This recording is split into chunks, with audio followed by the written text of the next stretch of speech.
আসসালামু আলাইকুম সবাইকে, কেমন আছেন আপনারা সবাই? আশা করি সবাই ভালোই আছেন। আপনাদের তো আমরাও ভালো আছি। তো আজকে আমি দেখাবো উত্তরবঙ্গের জনপ্রিয় শীতল কিভাবে বানানো হয়। তো আমার দাদি কিভাবে বানায়। তো এখানে আমরা প্রথমে নিয়ে নিচ্ছি কচু, তারপর কচুগুলোকে আমরা ভালোভাবে টুকরো টুকরো করে কেটে নিয়ে ভালোভাবে ধুয়ে রোদে শুকিয়ে নেব। তারপর এই তো প্রথম দিন থেতো করে নিলাম, নিয়ে আবার এই তো দ্বিতীয় দিন আবার থেতো করে নিব, নিয়ে ভালোভাবে রোদে শুকিয়ে নেক্সট দিন ভালোভাবে মিহি করে পিষে তারপর এইখানটায় আমরা দিয়ে দিলাম গুঁড়ো করে রাখা শুটকিগুলো।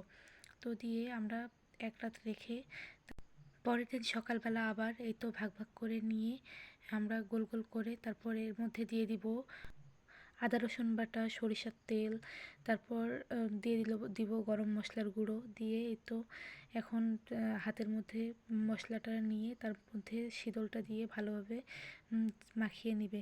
তো এখানে একটা শীতল মাখানো হয়ে গেছে, তো আমি আরও একটা বানানো দেখিয়ে দিলাম। তারপরে এখানে আমার